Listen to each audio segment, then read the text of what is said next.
Today we're talking about Mashiach, which is this fascinating Jewish idea that's intrigued the world all these centuries and millennia. And we have a lot of discussion about Mashiach, starting with the Tanakh, and then the Talmud, Midrash, the Zohar. There's so many things said about Mashiach. Who is he? What does he look like? Where is he from? Where is he born? When is he born? What's his name, maybe? And the details. How's he going to come? And the details don't always agree. So even with the name of Mashiach, right? The Talmud has a famous passage, many different possibilities. It's this name and that name and this. So the details don't always agree. And all the different descriptions throughout our literature, it's not always clear exactly what Mashiach is like. But if you look carefully, you will find that there's 5 qualities, maybe more, but there's 5 that I've found that everybody agrees on. 5 qualities of Mashiach that for sure are non-negotiable. Anybody who wants to be Mashiach has to have these 5 qualities, for sure.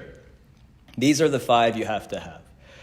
And so it's useful to know these 5. It's useful. It's kind of it's a good checklist that if somebody claims to be the Messiah, or people claim that a certain person is the Messiah, whether past or present or in the future, you just kind of pull out this checklist and you see, does this person have these 5 qualities? Because for sure all the sources agree that Mashiach must have these 5 qualities. So if the person has these 5 qualities, okay, great, then it's possible. Let's see. You can explore further.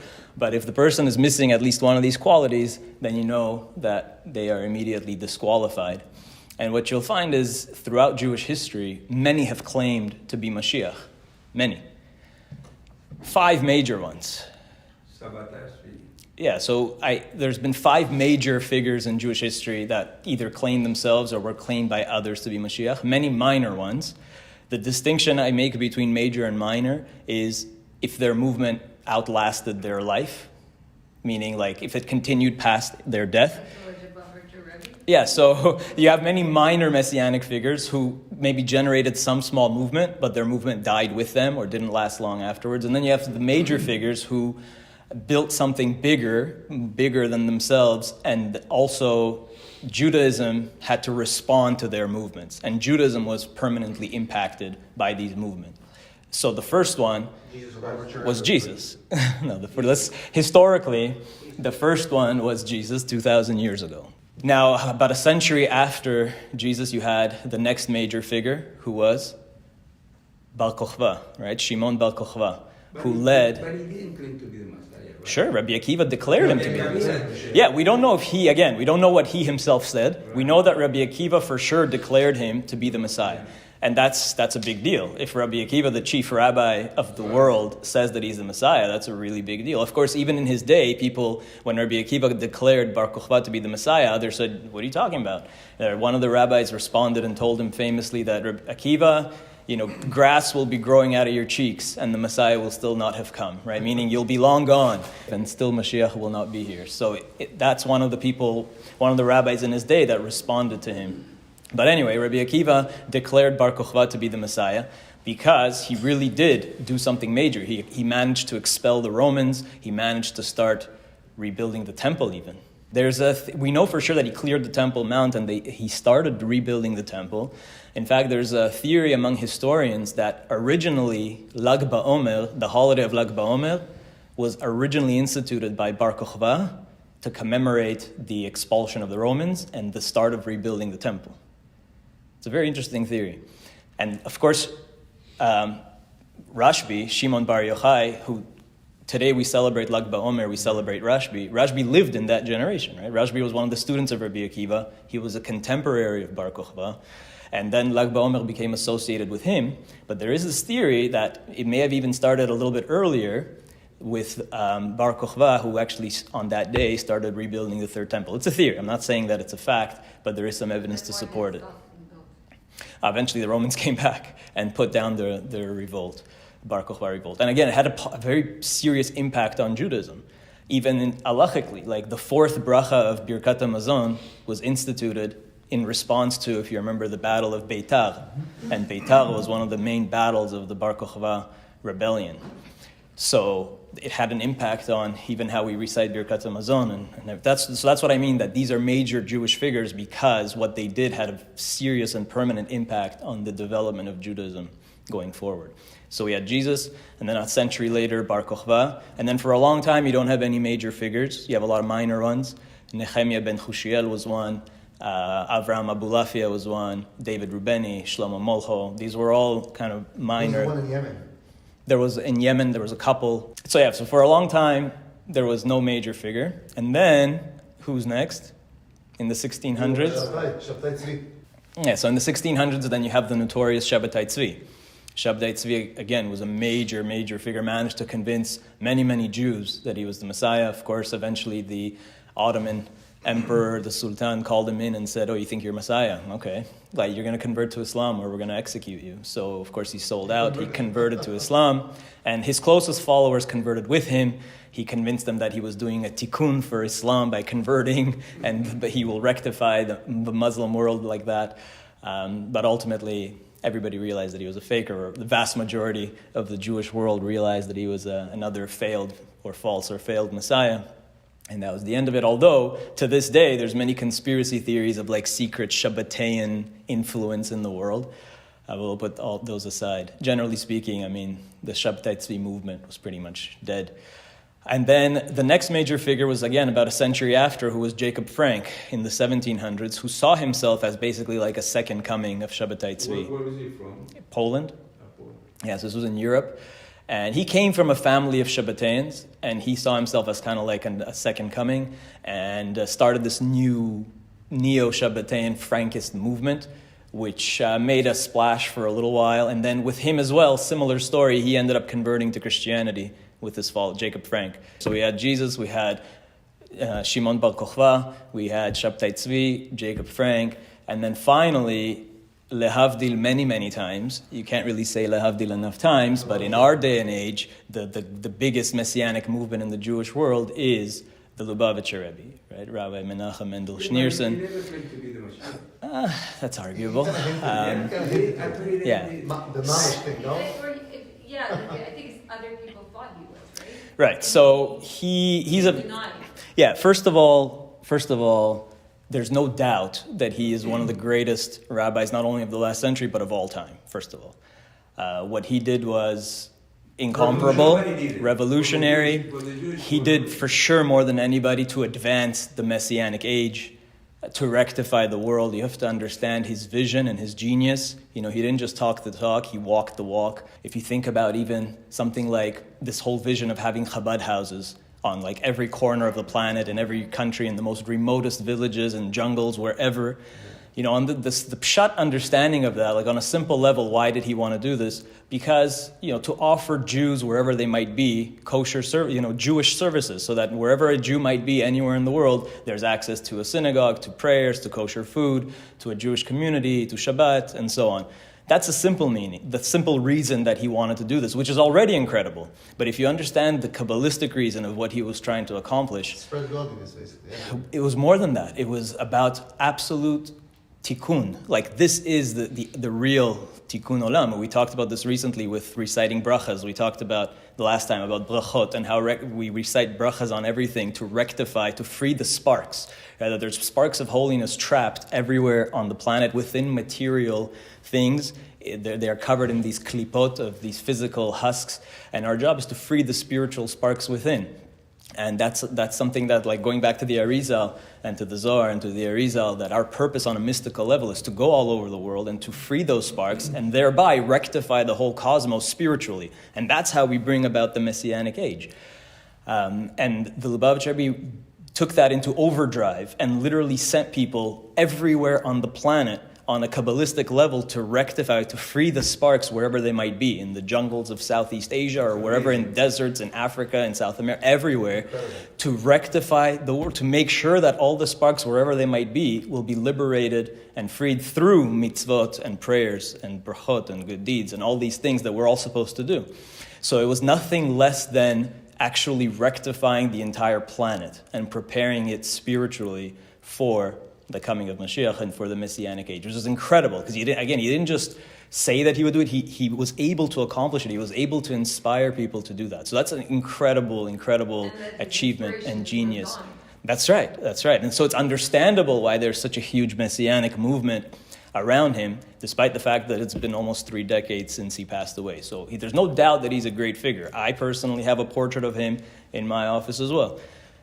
However, the question of being Mashiach, that's a separate topic that needs to be discussed. And so as I was saying, that a person who claims to be Mashiach, or whoever will be Mashiach, needs to have these 5 qualities. That's just basic, fundamental, based on all of our sources. And so we have to see if any of these 5 people from the past had these qualities, all 5 of these qualities, and anybody who claims in the future to be the Messiah, or in the present, or in the future, do they actually have these 5 important qualities? So I want to share those 5 with you and explain them and why they are important and where they come from, and then go from there. So before that, just quickly to review the actual halachot of Mashiach, as brought down by the Rambam, Maimonides, Moshe ben Maimon, who was also considered, we say that from Mimoshe ad Moshe, lo kam od ke Moshe, that from the time of Moses, Moshe Rabbeinu, until Moses Maimonides, there never arose one like Moses. He's considered, he's the great codifier of Jewish law. And so we will hopefully, in about a month, when his yahrzeit comes, devote some time just to the Rambam, because he's such an important, monumental figure. So in the Mishnah Torah and in his code of Jewish law, he actually outlines the halachot, ilchot melachim, the halachot of kings, and specifically the halachot of Mashiach in chapter 11.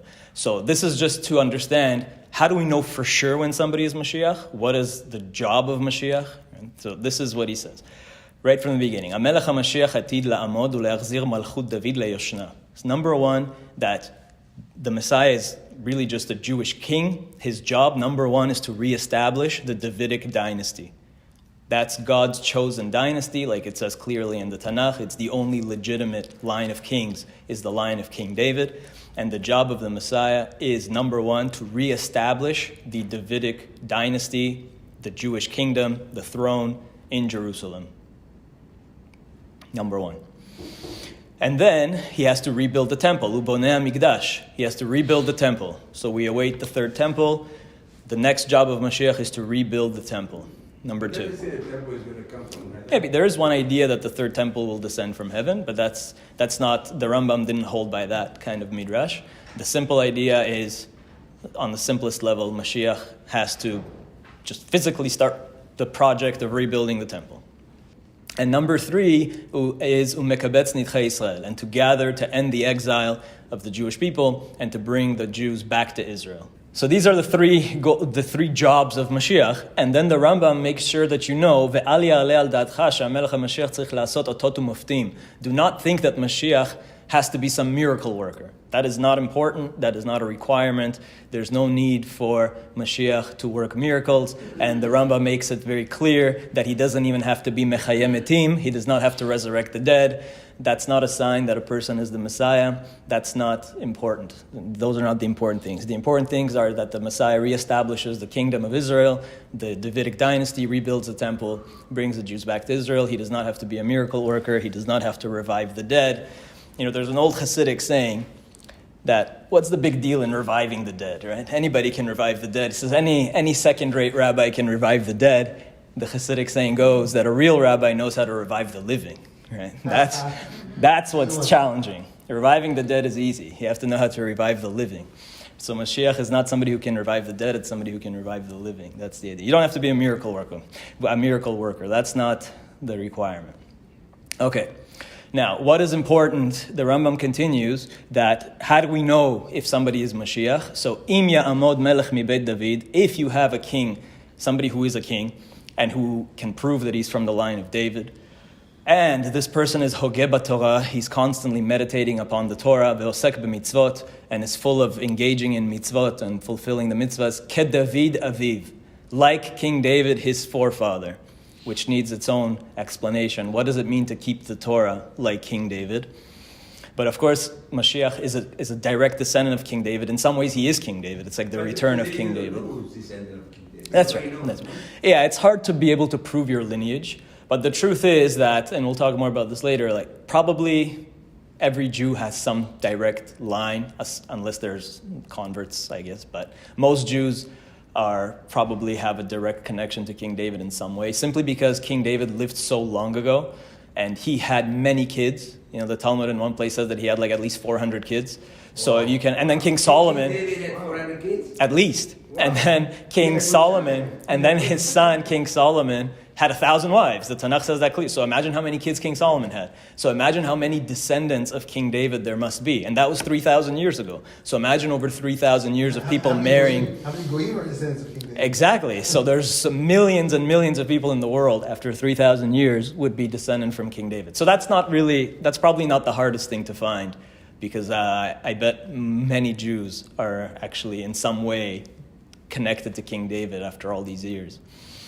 But Mashiach really is David. Like King David is the prototype of Mashiach. And as we'll see in the 5 qualities that we discuss, these are qualities that that David had. Mashiach has the qualities that King David had. And the Rambam continues that Mashiach, of course, has to know all the Torah shebichtav and shebe'al peh, that he has to follow the whole written and oral Torah. And Vayachov Kol Yisrael leilech ba, and he will encourage and inspire all of the Jewish people to return to proper Torah observance. And the next thing is really important, Ve'ilachem milchamot Hashem, and he'll fight the wars of God. As we know, we talked about Gog uMagog and all these prophesied wars that will happen at the end of days. And Mashiach is not just somebody who is, a great scholar, but he also fights the wars of God. So what is he? He's a warrior? He's also a warrior. So a person who does these things, so the Rambam says that a person who does these things is the presumptive Messiah. We're still not sure if he's for sure the Mashiach, but he is the presumptive Messiah until if he does, im asav etzliach, if he does all these things and succeeds. Ubana migdash bimkomo, and he builds the temple in its right place in Jerusalem. V'kibetz nitchei Israel, and he gathered all the people of Israel, all the Jews to Israel. Then you know, areze Mashiach bevadai. The only time where you're certain that a person is the Messiah is if these things have been accomplished. He defeated the enemies of Israel, reestablished the dynasty, rebuilt the temple, brought all the Jews back to Israel. So how do you know if a person is bevadai Mashiach? We are only certain if he did all these things. Rebuilt the temple, brought all the Jews back to Israel, fought all the wars, reestablished the Davidic dynasty. If a person succeeded in doing this, then you know that he is bevadai Mashiach. And until then, it would be very premature to declare anybody Mashiach if they have not fulfilled these things. And that's how only then will we know for sure that a person is Messiah. And if they seem to be heading in that direction, like somebody like Bar Kokhba did defeat the Romans, he fought the wars of God, he started rebuilding the temple, he was apparently a great scholar, perhaps one of the students of Rabbi Akiva. Rabbi Akiva did declare him to be the Messiah. So that he was the presumptive Messiah because he seemed to be fulfilling all the roles. But once he died, and the Rambam explains this, once he's dead and he did not fulfill all these goals, then you know for sure that the person is not Mashiach. But there could be a Mashiach in every generation. Yeah, so we have an idea that in every generation there is somebody who has the potential to be the Messiah, right? God keeps at least one or perhaps more in every generation, people who are potential Messiahs. And if the generation merits it and the time is right, then God will call on that person. Okay, so why you say if he dies, he's not supposed to die? The Mashiach? No, because he's supposed to reestablish the Davidic dynasty and rule as king. Eventually he will die.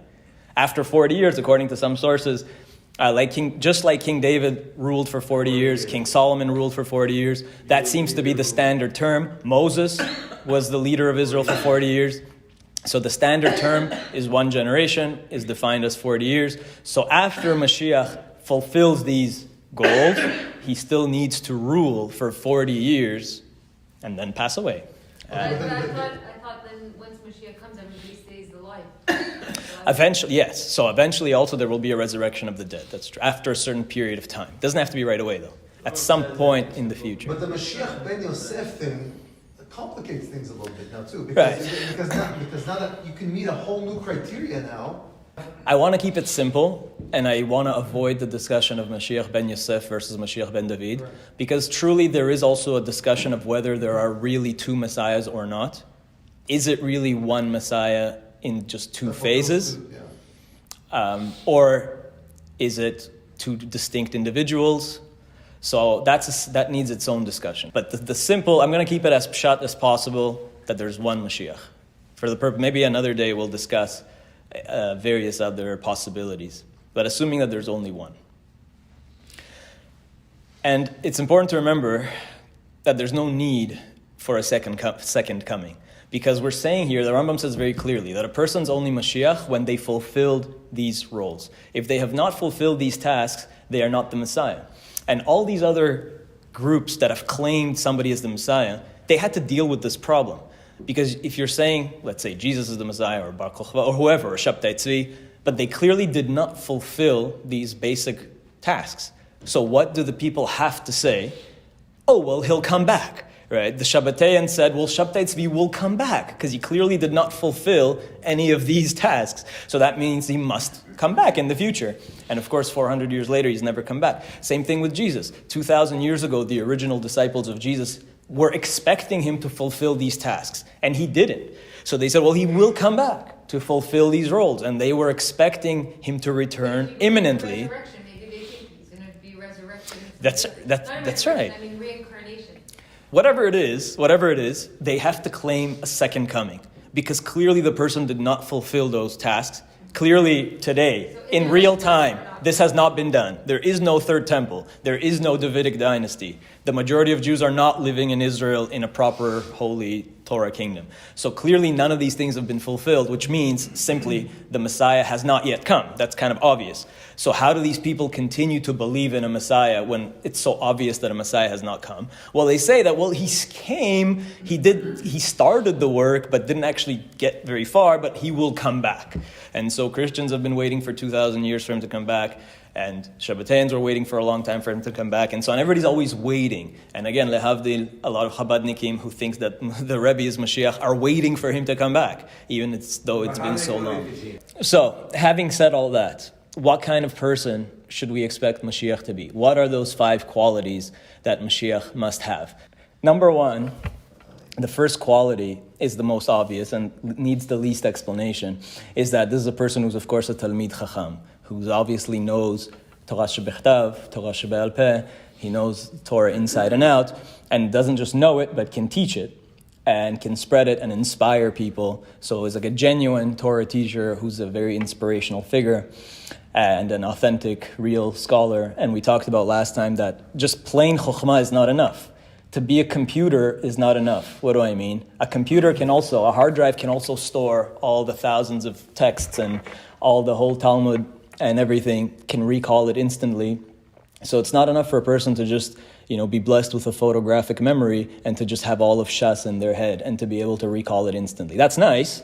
It's a nice feature, but the Mashiach does not need to be a computer. He needs to be somebody who understands, who has bina and da'at, right? It's not enough to just have the plain chokhmah and to just be able to memorize a great deal of information. It also requires a much deeper level of understanding and being able to relate to it and synthesize and apply it and actually have that wisdom and to inspire people and to be able to relay that information to others properly and honestly and truthfully and so on. So that's quality number 1. Number 2, though, and this is the one where a lot of people who claim to be Mashiach or claim to be, this is where a lot will fail. Because as we saw, as the Rambam said, he has to fight Milchamot Hashem. He has to be a warrior. He's a warrior Messiah. And in the Tanakh, Mashiach is described as a warrior Mashiach. And it connects to our Parsha this week and to the whole story of Yaakov and Esav and Israel. If you think about what is this whole story about Yaakov and the transformation of Yaakov from Yaakov to Israel? Think about that. Yaakov is born, and the Torah tells us that he's a tam person. Tam, he's an innocent guy, Yoshevo Alim, that he sits in tents all day, and he just wants to learn and pray and meditate. And his twin brother, Esav, is a man of the field. He's an ish sadeh, ish tzai, that he's hunting. He's a man of the field. He's tough. He was born physically strong, muscular, hairy. Right? So they're twins. And yet Yaakov is this soft-spoken, soft guy sitting in tents, just wants to be left alone, just wants to read his books, read, pray, meditate. And Esav is the exact opposite. He's this hunter, this warrior, this great strong figure. What was the point of that? Originally, they were meant to serve God together. Right? The Esav was given the these qualities to be physically strong and to rectify the world physically. And Yaakov was given the ability to rectify the world spiritually. Yaakov would be the teacher, the person who does mitzvot and all these things, and Esav would be the person who has to fight. Somebody has to defeat evil too. Somebody has to build. Somebody has to do those physical things. So Esav would have been the physical builder, the fighter, somebody who confronts the darkness. And Yaakov is the person who's spiritually, who's educating, who's spreading the light. They were supposed to work together. But Esav failed in that. He couldn't really channel that physical strength in the right direction. And then what Yaakov did is he said, okay, if you're not going to do this mission, I will do it. And he took the birthright from him. Yaakov took Esav's birthright, which means, what does that mean that he took his birthright? It means he took his mission. He took his actual purpose upon himself. And he took his blessing too. And he made sure that Yaakov is basically saying, I will be Esav also. And what God does is he tells Yaakov, prove it. And for the next 20 plus years, he makes Yaakov even more, really for the rest of his life. He makes Yaakov work to prove that he can be Esav. So what do you see Yaakov doing henceforth? He works for Lavan. He's shepherding. God.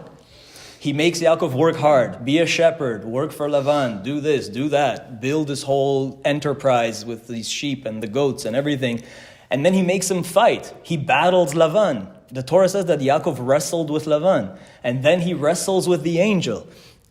He wrestles with people. He wrestles with divine beings. And finally, when he proves that, yes, he can fight, that he's not just going to run away. Originally, what was he doing? He was always running away. Esav said he's going to hunt him down. What does Yaakov do? Instead of confronting him, he runs away from him. Yaakov starts by running away, and then he learns that he can't run away from his problems anymore. He even runs away from Lavan at one point, and then he realizes that he can't keep running away. And finally he confronts Lavan and wrestles with him and defeats him. And then he wrestles with the angel. And then he confronts Esav, and he learns to fight. He learns to become a warrior. Not just somebody who is Yoshev Ohalim, who sits in tents, but somebody who can also fight and prove his physical might. This is the true Israel. This is when God renames him Israel. This is the person that the Jew is supposed to be. Not just a scholar who is Yoshev Ohalim, but also somebody who's an Ish Sadeh, somebody who can be a man of the field and can fight. And this was actually perfectly embodied in King David. This is why King David is so special. Why was King David unique? Why was King David God's beloved? David means beloved. His very name means that he's God's beloved. Why did God choose him and say that he is the forefather of Mashiach, and he's the only one? His line is the only legitimate line of kings. What's so special about David? David is that Yaakov and Esav in one person. He is the perfect Israel. And what's even crazier, and this is really going to blow your mind, there's only two people in the whole Tanakh that the Tanakh calls them Admoni. Esav was Admoni, and King David was Admoni. That's not a stam connection. That's not a coincidence, right? Remember, there's no coincidence. Is it a physical characteristic? Yeah, King David was described as Admoni as well. He was a redhead and he fought with blood. So King David is described like Esav, physically like Esav. He was this incredible warrior that could defeated 200 Philistines single-handedly in one battle. Right? His father-in-law Shaul put him to the test, said, bring me 100 Philistine. I won't say what he asked him to bring, but he wanted him to fight 100 Philistines, and King David fought 200. And he was a warrior, and he was this incredible scholar, and this composer, and this musician. He wrote Tehillim, and he wrote all these beautiful psalms, and you read Tehillim, and you see how close he was to God, how he was constantly, put God before him and everything. So he is that perfect embodiment of Israel. He is the Yaakov and Esav in one. He is spiritually Yaakov and physically Esav. The Tanakh describes him physically like Esav. He's the only other person who's called Admoni, like Esav. So the connection's made very clear in the Tanakh. That's King David. And that's Mashiach. And by the way, really, all of our great figures were warriors. Abraham was a warrior. He fought the kings. You remember, he went up against these kings. He took them on. He fought them in battle. Yehoshua, Shimshon, even Moses, Moshe Rabbeinu, we mentioned that recently, that he fought Og. He went head to head and he fought the giant Og. And he was the one that single-handedly defeated this giant in battle. So even Moses went to fight. So all of our great heroes were warriors. So that's where a lot of the people in the past didn't really fulfill this role. Somebody like Jesus is considered, described like a pacifist, turned the other cheek and all that, was not really a fighter, not in his generation.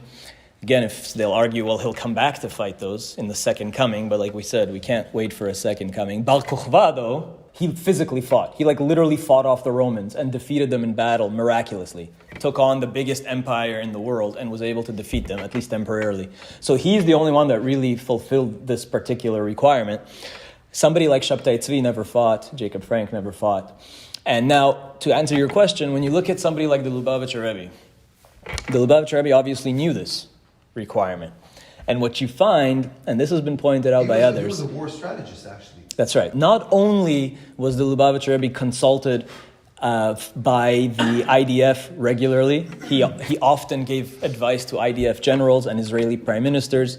That's very well known. He met with many prime ministers, with many generals, with many people in Israeli intelligence and so on. He did advise them in military strategy. They often didn't listen to him, but he gave the right calls. That's one thing, where he was in some ways a military strategist and did consult with the IDF. But it's more than that. The way that the Rebbe built Chabad is with a lot of military language and symbolism. Right. So, like, for example, the youth movement of Chabad is called Tzivot Hashem, right? Tzivos Hashem, the armies of God. And they give them, like, military ranks even. And the Lubavitcher Rebbe instituted having a parade every year, like a military-style parade, on Lag BaOmer, right? Specifically on Lag BaOmer, which really, if you ask the historians, maybe first done by Bar Kokhba, right? So he instituted a military parade. His campaigns, the Rebbe instituted 10 campaigns. In English, the word campaign doesn't really necessarily mean something military, but the Hebrew word for them, the miftzaim, they are military campaigns. Right? The 10 campaigns of the Rebbe. He wanted to encourage Jews. He told his Chabad shlichim to go and inspire others to do these 10 main things. Like putting on tefillin on people. You know how the Chabadnikim stand on street corners and ask, hey, are you Jewish? Let's put on tefillin. That's one of the campaigns. And the ladies go and ask to other women if they lit Shabbat candles. And so he did 10 such campaigns where he told his shlichim, the Chabadnikim, to go out and reach out to people to fulfill these 10 big mitzvahs. And he called them miftzaim, like military campaigns. So he used a lot of military language, a lot of military symbolism in his organization, in his style. And some people say it was done deliberately to fulfill this need of being a warrior Messiah. But he was not a physical warrior, it was being a spiritual warrior, a mitzvah warrior, spiritual. So is that enough though? Because the implication of the Tanakh and of the Rambam and of all the original sources is that Mashiach is really a physical fighter. Like King David fought physically. And we do expect a physical Gog Magog conflict, so we expect Mashiach to fight in that conflict, to lead his troops essentially in battle. People are going to die, Yeah, he does. Now, one of the people who fulfilled so far all these qualities, and was a warrior, and was a great Talmid Chacham, and should have been Mashiach, it says in the Talmud in Masechet Sanhedrin, he should have been Mashiach, but he wasn't, because he was missing quality number 3. That's King Hezekiah, Chizkiyahu. King Hezekiah should have been the Messiah. The Talmud says that God wanted to make him Mashiach, and the angel said no, because he was missing one important quality. What was it missing? Music. That's what the Talmud says. He was a musician. Mashiach has to be a musician. King David was a musician. He played the harp and the lyre and so on and wrote all these songs. And the Talmud says in Masechet Sanhedrin, page 94, first of all it says, all the prophecies of Isaiah, which Christians use to describe Jesus, but who was Isaiah actually talking about? 2,700, roughly 2,700 years ago, who was he actually talking about? Isaiah. Isaiah was talking about Hezekiah. Isaiah was the prophet, the leading prophet, the court prophet in the time of King Hezekiah and his father, King Ahaz. And his prophecies, on the pshat level, on the simple understanding, Isaiah the prophet was actually talking about Hezekiah, Chizkiyahu. And Chizkiyahu fulfilled us. So the Talmud says that Chizkiyahu fulfilled the prophecies of Isaiah. Christians say, no, Isaiah was talking about Jesus. The truth is, like around 27, roughly 100 years ago. I mean, there is a little discrepancy between secular dating and Jewish traditional dating, but let's say roughly 2,700 years ago. King Hezekiah was one of the descendants of King David. He was one of the kings of Yehuda, the kings of Judah. And he was extremely righteous. And in his day, the Torah was learned, and he was very learned himself. And actually, he ended up marrying, he was an in-law of Isaiah eventually. And he was this great leader. And he fought wars. He stood up to Sancherib, if you remember, this Assyrian king who destroyed the northern kingdom of Israel. And God made a miracle, and Sancherib was unable to defeat. Yeah, he didn't lift a finger. He didn't have to. Right. But in this particular conflict. Right. But he was a military king as well. In that particular battle with Sancherib, God made a miracle for him. And we actually have historical evidence for it. We have found the pillars that were inscribed by the king, by Sancherib, that talk about this, actually. And that he doesn't admit that he couldn't take Jerusalem, but he says that he had Hezekiah holed up in Jerusalem. That's how he describes it in his own victory tablets, Sancherib. So we do have archaeological evidence for this. In Isaiah, there's a place where there's a word that has a mem sofit in the middle of the word. Lemarbe with a mem sofit in the middle of the word, which doesn't make sense. Why would it say that? So the Talmud says that it's actually referring to Hezekiah and how he was supposed to be Mashiach. And God wanted to make him Mashiach. And Amra Midat Adin Lifnei HaKadosh Baruch Hu, that the angels that symbolized the strictness of God, they said, Ribono Shel Olam, Master of the Universe, King David Melech Israel, Shamar Kama Shirot V'Tishbachot Lefanecha, he said so many songs, he composed so many songs for you, and you, Lo Asito Mashiach, you didn't make him Mashiach. And now, Hezekiah, she'asita lo kol hanisim alalu, you did all these miracles for him, and yeah, he might be a great guy, velo amar shira lefanecha, but he didn't even sing one song for you. Now you're going to make him taseu Mashiach. And so God said, okay. God was almost like overruled that Hezekiah was not made the Messiah because he was missing this critical feature, which is to be a musician. First of all, why is music so important? We see, for example, the prophets in the Tanakh, they needed music to enter a state of prophecy. Music is something very spiritual. It can actually put you into a trance and elevate you really highly spiritually. We see, for example, the prophet Elisha, who was one of the greatest in Melachim. He says, when he wanted to get into a prophetic state, he said, "Ve'ata k'chuli menagen, ve'aya kenagen ha'menagen, b'ti alav yad Hashem." That the Spirit of God only came upon him when the music was playing. He needed music to get into a trance. In fact, there's one place that suggests what was the difference between Moses and all the other prophets. We know that Moses' prophecy was unique. Moses was the greatest prophet. He was different than all the other prophets. According to one explanation, how was he different? What made him different? Moses was the only prophet that didn't need music to prophesy. That all the other prophets actually needed some kind of music to get into a prophetic trance, and Moses did not. Right? He was fully aware, he was fully conscious, and he did not need music. That's according to one opinion.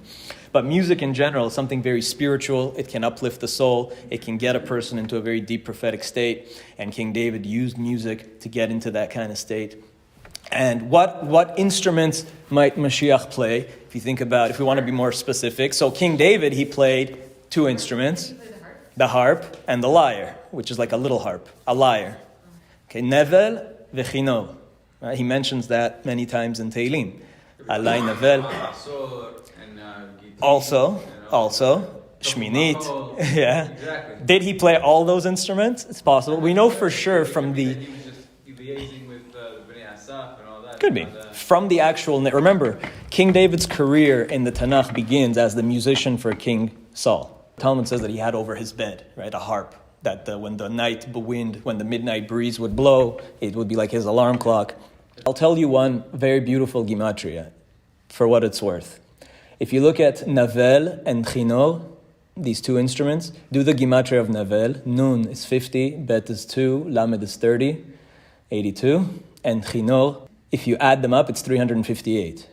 Navel and Chinor is 358, which is the gematria of Mashiach. Beautiful. So Mashiach's instruments are the Navel and the Chinor, the harp and the lyre. The harp is bigger, the lyre is more of a portable string instrument. The question is, what is a Navel and Chinor today? because nobody really today plays the harp and the lyre. Maybe there's a handful of musicians that play these antique instruments in the world, but these are not common. So if we were to ask, well, what is a modern day harp? How did the harp evolve historically? The harp was eventually, it got so big that they laid it down, by the Middle Ages, they laid it down horizontally. And then they made a harpsichord. And then after the harpsichord, they wanted to be able to regulate the sound better, so they added hammers. And that was really the birth of the piano, right? If you look at a grand piano, it still has the shape of a harp, right? It's a harp lying on its side. So the harp became the harpsichord, which became the piano. And so the modern day harp would be a piano.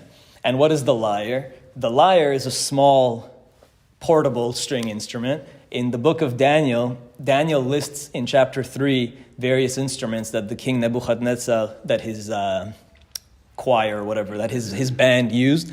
And it lists a whole bunch of instruments, and one of them is called the kitaras. Kitaras is the origin of the guitar. Yeah, the guitar started off as it's like a portable string instrument, right? So perhaps the lyre and the harp are the piano and the guitar, which are really the two most common instruments, musical instruments today. That's how they evolved historically. Right?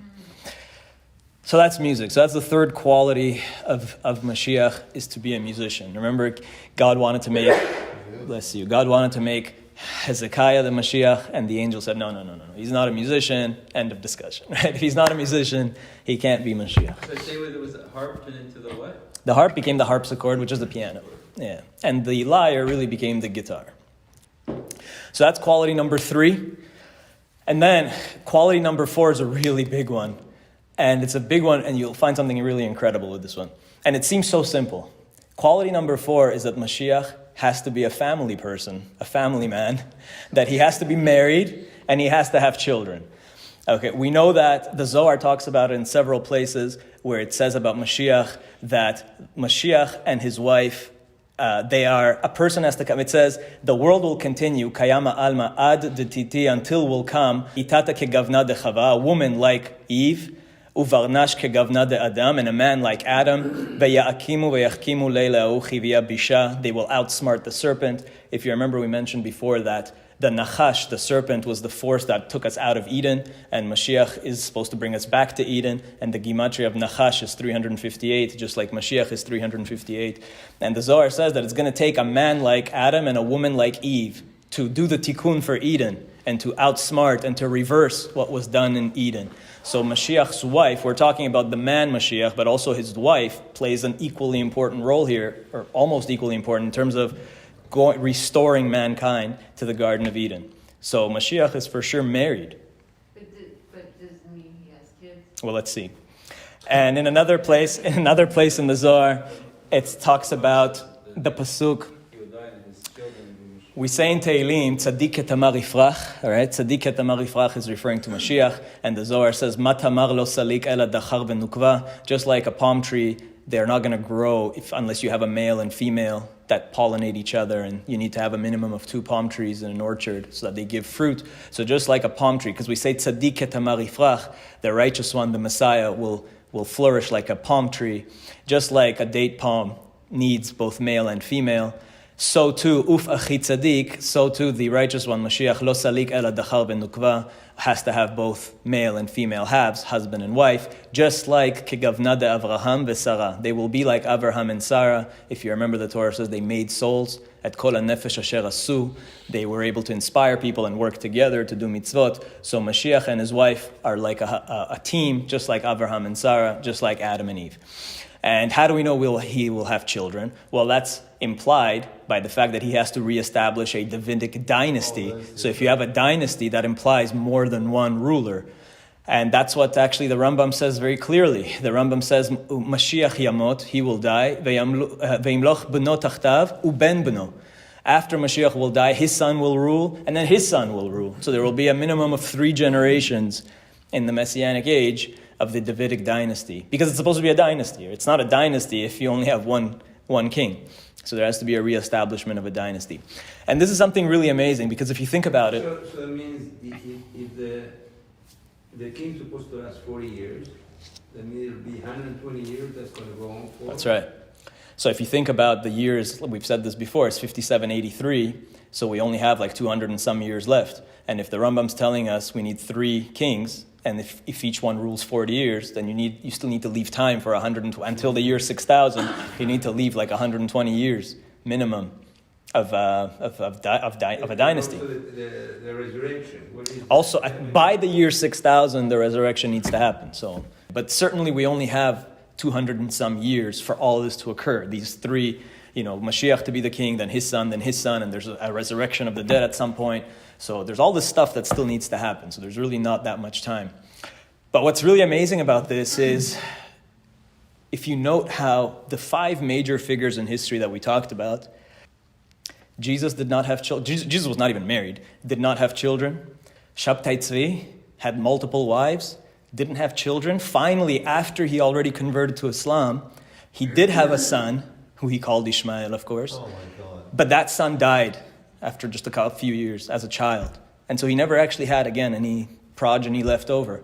And again, lehavdil many, many times, but the Lubavitch Rebbe also did not have children. He had a beautiful marriage, for sure, Shlom Bayit. So that's a major quality that Mashiach has to have. Yeah. So quality number 5 is that Mashiach is a Baal Teshuvah. So he's somebody that is not born religious, that he becomes religious.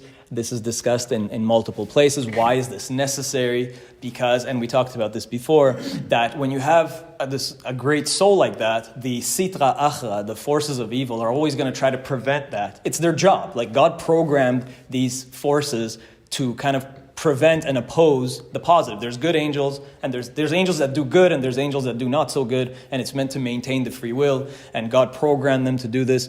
And so if there's a possibility for a soul to be Mashiach, then the sitra achra, the forces, the opposing forces, are going to do everything possible to make sure that soul is not born, to keep it from coming into this world. And so, as the Arizal explains and many others, that soul has to be covered up in many klipot. The Arizal says the same thing about Avraham.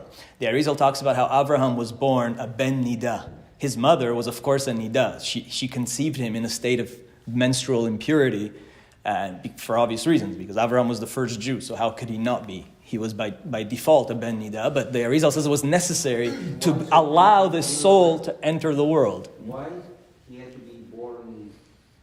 Well, he's the first Jew, so they wouldn't have known the laws of mikveh and all that before. Is he a Jew at all? Well, we consider him the first Jew, like the first person that made a covenant with God, that was circumcised, and that began the Torah tradition. So the Arizal talks about how even Avram had to be a ben nida on purpose, because that soul had to be covered up in a lot of klipot to kind of cover its light to allow it to enter this world. And the idea with Mashiach is very similar, that Mashiach is born in a not-so-holy spiritual environment. And the whole lineage of Mashiach, this is very famous. Our sages point this out all the time. The whole lineage of Mashiach is full of strange relationships. Lot and his daughter produced Moab, who's then the great-grandfather, I guess, of Ruth. And Ruth is the great-grandmother of King David. And she's a convert. And Yehuda and Tamar. And there's all these weird relationships, David and Bathsheba. So in the whole lineage of Mashiach, there's all kinds of seemingly sins involved. And it's done on purpose to cover up the soul of Mashiach in a lot of klipot, so that his soul will not be prevented from entering this world. So the Midrash famously says, Midrash Rabbah on Bamidbar Rabbah says that there's 4 people that don't have a Rebbe, that didn't have a rabbi, that found God on their own. That 4 people were able to find God on their own. The first is Avraham. No, Moshe. No.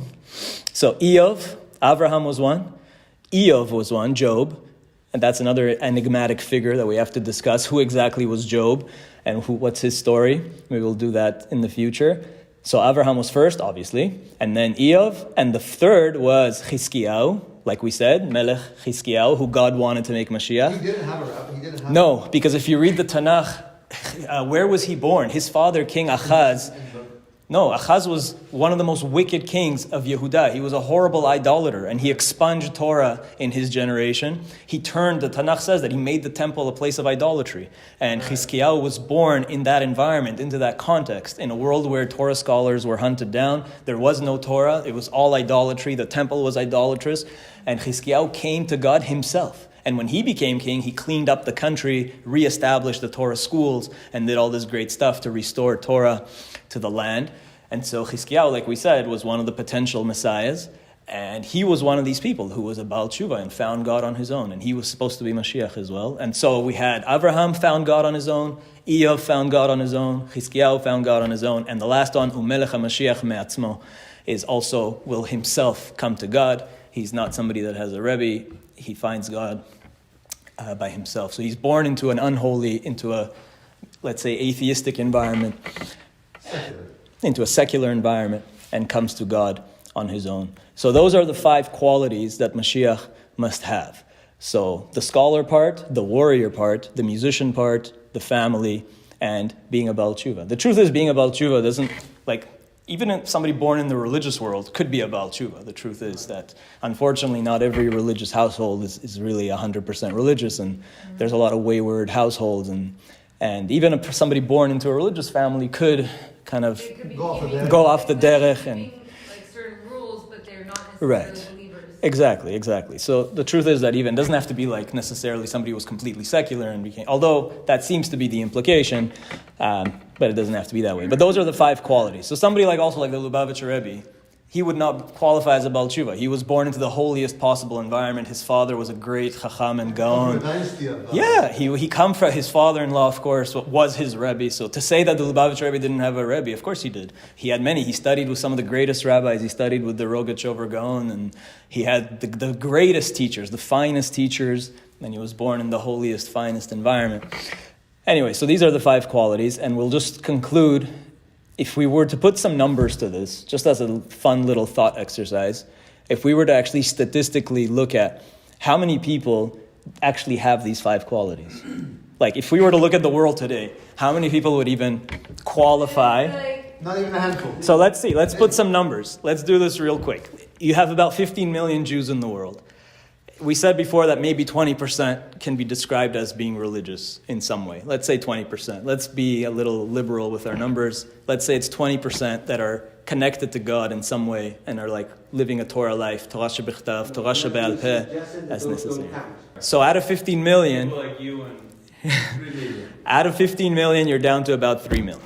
Right? And if we're going to focus specifically on the man, the woman's, like we said, the woman also plays the role. The wife is just there just as much. But if we're talking about one individual, then you got to cut that number in half. 20% are religious, that brings you down to 3 million. Let's say out of those, half is male, half is female, you're down to about 1.5 million. We know that Mashiach has to be a direct descendant of King David, which technically disqualifies Kohanim, and it disqualifies Levim because there cannot be assuming you're a genuine Kohen, then you have a direct descent from Aaron, and you're not a direct descendant of King David. The good thing is that you can serve in the temple when it's rebuilt. It shouldn't be a genuine Kohen or a Levite, and also not a convert, because somebody who converted, they're not a direct descendant of King David.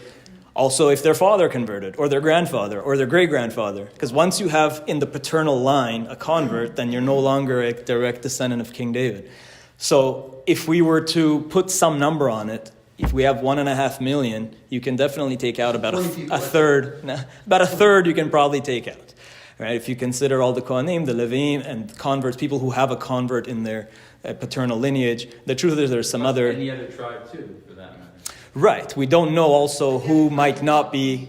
We're assuming everybody is a Yehudi, is from the tribe of Yehuda, although it's true that there could be many people that are not necessarily from the tribe of Yehuda. It's possible. So let's say you're down to about 1 million. And then, so you have about a 1 in a million shot. If you're a religious Jew who's not a Cohen Levi or convert, assuming that you're from the tribe of Yehuda, from a descendant of King David, you already have a 1 in a million shot. If you add up, I looked up the statistics of how many people are musicians that are proficient in a musical instrument. I found different numbers in terms of how many people have taken music lessons or how many people are whatever, but it seems like that about 10% of the population is proficient in at least one instrument. 10%. I don't know if that's too generous or not, but that's the number I found. So that 1 million, if you take 10%, you're down to 100,000. Now, the biggest one is really, who is a real Talmid Chacham? Who's a Torah teacher? Mashiach is supposed to be an inspiring Torah teacher who really truly knows Torah shebichtav and Torah shebe'al peh. So how do we figure out how many people know their stuff? and can teach it. King Solomon said in Kohelet, Od biksha nafshi velo matzati. My soul was looking and I didn't find. Adam echad me'elef matzati. I only found one real man in 1,000. So the Midrash Rabbah says, what does that mean when King Solomon said, I only found one real man out of 1,000? So the Midrash Rabbah says, Binoag sheba'olam, the way of the world is, elef bnei adam, 1,000 people, nichnasim lemikra, will start learning Torah, will start learning scripture. Yotzin mehen mea lemishnah. 100 will really be able to grasp it and graduate to learn Mishnah. And really, halacha, Mishnah.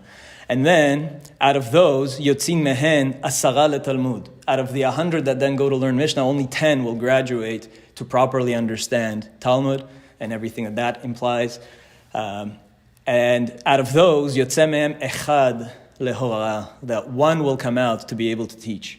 So there's a rule that the Midrash Rabbah says based on King Solomon. What does it mean when King Solomon said, I only found one man in 1,000? It means out of 1,000 people who learn Torah, one will actually know what they're talking about, will end up graduating and will know to be able to actually teach Torah and Talmud and all of that, and Mishnah and Kabbalah and whatever. 1 in 1,000.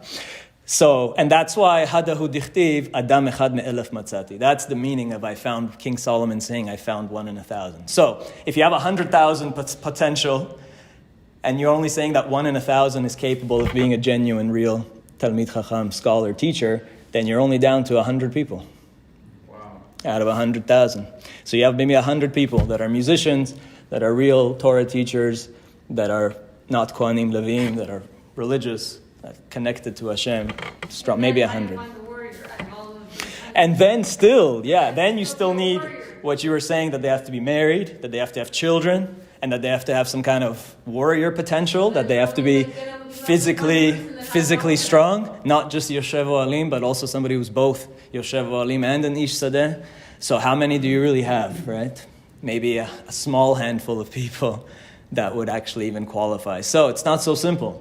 We said last time that there's maybe 36 hidden tzaddikim in the world. That might be the number. There might be maybe 36 people that have the potential. And it doesn't really matter who it is. We just want that person to come. And hopefully we merit to be the generation where the true Mashiach finally shows up. Okay, we'll end there. Thank you.